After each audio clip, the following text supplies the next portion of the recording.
மகாபெரிவாழணும். ஸ்ரீ லலிதா விசேஷகஸ்திரநாமத்தில் வாக்தேவதைகள் அம்பிகையின் நாமங்களாக அவளுடைய அனுகிரகத்தை சொல்லக்கூடிய நாமங்களாக கடைசி அதிகாரத்தை நாம் பார்த்து கொண்டிருக்கிறோம். எப்படி இந்த பூமியை தாங்கிக் கொண்டிருக்கிறாள், அப்படி இருக்கக்கூடியவள் மகளாக இருந்து தரிசுதா என்று அற்புதமான நாமத்தை கொண்டிருக்கிறாள்.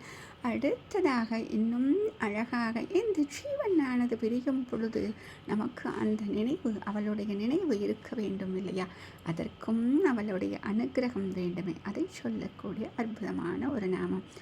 ஓம் தன்யாயை நமஹ.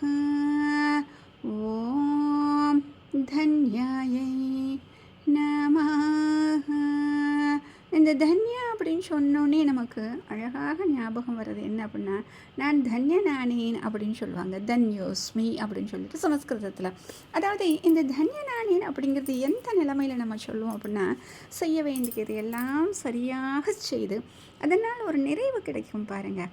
அப்படி ஒரு நிறைவு கிடைக்கும் பொழுது நம்ம சொல்கிறது தன்யன் அப்படின்னு சொல்கிறோம். அப்போ அம்பாள் என்ன செய்கிறாள் என்றால், தான் செய்ய வேண்டியதை எல்லாம் செய்துவிட்டு நிறைவு பெற்றவளாக தன்னுடைய கடமைகளை நிறைவேற்றியவளாக இருக்கிறாள். முதல்ல பார்த்தோம் லீலா பிரம்மாண்ட மண்டலா.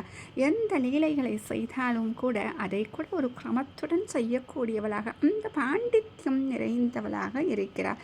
இங்கே என்ன ஒரு விஷயம் அப்படின்னா, அவள் எப்பொழுதும் அந்த காரியத்தில் பலனில் நாட்டம் வைக்காமல் நைஷ்கர்மியாவாக இருந்து செய்கிறாள். அதன் மூலமாக கிடைக்கக்கூடிய மன நிறைவு. ஆக அவளை நாம் வழிபடும் பொழுது அப்போ நாமும் அப்படித்தானே இருக்க வேண்டும். நமக்கென்று விதிக்கப்பட்ட கடமைகளை, செயல்களை நாம் செய்து கொண்டே இருக்க வேண்டும். அப்படி செய்ய செய்ய சரியாக செய்துவிட்டோம் என்று ஒரு மன நிறைவு வருகிறது பார்த்தீங்களா? அப்பொழுதுதான் நமக்கு அந்த அவளுடைய சொன்ன அந்த தன்யா என்று சொல்லக்கூடிய தன்யனானேன் அப்படின்னு சொல்லக்கூடிய அந்த நிலையை நாம் அடைவோம். அப்போ எப்பொழுது கிடைக்கும் என்றால், நாம் பலனில் நிறைவு பெறாமல் அவள் சொன்ன விஷயத்தை கடைபிடித்து அதன் மூலம் ஒரு வாழ்க்கையை வாழும் பொழுது நமக்கு ஒரு நிறைவு வருது பாருங்கள். அங்கேதான் இங்கே தன்யன் அப்படின்னு வரணும். சரி, இன்னொன்று தனத்தை உடையவள், தனத்தை கொடுப்பவள் அப்படின்னு சொல்லக்கூடியது. இன்னொன்று தான் அற்புதமான ஒரு தத்துவம். ஜோதிட சாஸ்திரத்தில் சொல்லப்படக்கூடிய ஒரு யோகம். அந்த யோகம் அப்படி சொல்கிறது அந்த யோகினியே விசேஷ ரூபமாக இருப்பவளாக இவளை சொல்கிறார்கள். இப்போ இந்த ஜீவன் இருக்கு இல்லையா, இந்த ஜீவனுடைய கடைசி காலம் எப்படி இருக்கும் அப்படின்னு பார்த்தீங்கன்னா, ஒவ்வொருவர்களுக்கும் ஒவ்வொரு விதமாக இந்த ஜீவன் அந்த கடைசி காலத்தில் ஜீவன் எதை நினைத்து கொண்டிருக்கிறது அப்படிங்கிறது ரொம்ப முக்கியம்.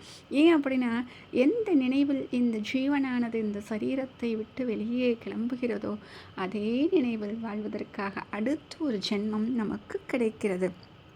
அப்படி சொல்லக்கூடிய அந்த சிந்தனைகள் அப்போ கடைசி காலத்தில் நம்ம போய் சேர வேண்டிய காலம், இது சிரம காலம் அப்படின்னு சொல்லுவாங்கள்ல. இந்த காலத்தில் இந்த ஜீவனுக்கு என்ன வரும் அப்படின்னா, 4 விதமான சிந்தனைகள் வர வாய்ப்பு இருக்குது அப்படின்னு சொல்கிறாங்க. முதல்ல சொல்லும் பொழுது ஆத்தம் அப்படிங்கிற ஒரு நினைப்பான். அப்போ என்ன அப்படின்னா, சாதாரணமாக நாம் எல்லோருக்கும் இருக்கக்கூடிய ஆசை, இந்த லோகத்தின் மீதுள்ள ஆசையை விடாமல் கெட்டியாக பிடித்து கொண்டே இருப்பது. அப்போ நமக்கு இந்த ஜீவனானது இதை விட்டு பிரிய முடியாமலேயே இருந்து கொண்டிருக்கும். நம்ம நிறைய பேரை பார்த்துருப்போம்.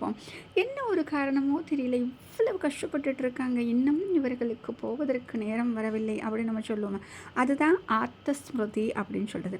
அப்போ அந்த ஸ்மரணையில் இருந்து கொண்டு அப்படியே அந்த நிலையில் அந்த ஜீவன் மரணித்தால் என்ன ஆகும் அப்படின்னா, மறுபிறவியில் புல் பூண்டாகவோ மிருகமாகவோ பட்சியாகவோ பிறக்கும். இப்போ நம்ம பார்த்தோம் அப்படின்னா நமக்கு புரிஞ்சு, எத்தனை பறவைகளை, மிருகங்களை, புல் பூண்டை பார்க்குறோம் அப்படின்னா, அப்போ அந்த நினைவில் பிரிந்தவர்கள் இப்படி ஒரு பிறவி எடுத்திருக்கிறார்கள். அடுத்ததாக ரௌத்ரம். இப்போ ஜீவனானது எல்லாருமே சந்தோஷமாக இருக்காங்க அப்படின்னா கண்டிப்பாக கிடையாது. ஏதாவது மனதளவில் நம்ம அடிபட்டிருப்போம், கஷ்டப்பட்டு கொண்டிருப்போம். அந்த கஷ்டப்படும் அந்த நேரத்திலும் இப்போ இந்த ஜீவன் பிரிய வேண்டிய நேரம் அப்படியே போராட்டிகிட்டு இருக்கு. அந்த நேரத்தில் கூட அந்த ஆசைகள், கோபங்கள் இவற்றை பிடித்து கொண்டே இந்த ஜீவன் பிரிகிறது என்றால் அடுத்த பிறவியில் புழு பூச்சியாக பிறப்பான் என்று சொல்கிறார்கள். அடுத்ததாக சொல்லக்கூடிய அந்த நினைவு தான் இதோ இங்கு சொல்லக்கூடிய இந்த நாமத்தில் இருக்கக்கூடிய அந்த அம்பிகையின் நினைவு, தன்யஸ்மிருதி.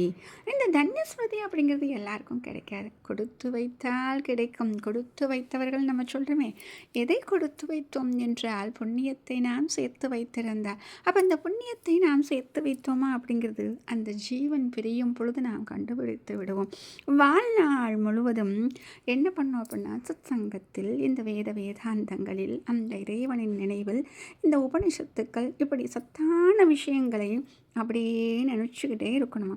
அப்படியே நினச்சிட்டு இருக்கும் பொழுது அதையே ஸ்மரித்து கொண்டு இந்த ஜீவன் பிரிந்தால் சிறந்த ஒரு தேவகதி கிடைக்கும் அப்படின்னு சொல்கிறாங்க. அப்போ எல்லாருக்குமே இந்த ஒரு ஆசைதானங்க, அப்போ நமக்கும் இந்த தேவகதி கிடைக்கணும் அப்படின்னு. அப்போ இந்த நிலை ஈஸியாக வந்துடுமா? நம்ம சொல்கிறோம் சின்ன வயசுலலாம் இப்போவே இருந்து சாமியை கும்பிட்றதா, இப்போவே உபனிஷத்துங்களை கேட்குறதா, இப்போவே புராணங்களை கேட்குறதா அப்படின்னு நம்ம சொல்கிறோம். சரி, நினச்ச உடனே நமக்கு அந்த நினைவு வந்து விடுமா அப்படின்னா வராதே. ஏன்னா மாயை நம்மை பின்னி பிணைந்து கொண்டிருக்கிறது. இந்த வயசில் நம்ம கேட்டாலும் திரும்பவும் அது மனதில் நிற்காமல் ஏதேதோ நினைவுகளைத்தான் நமக்கு கொண்டு வந்து சேர்க்கிறது.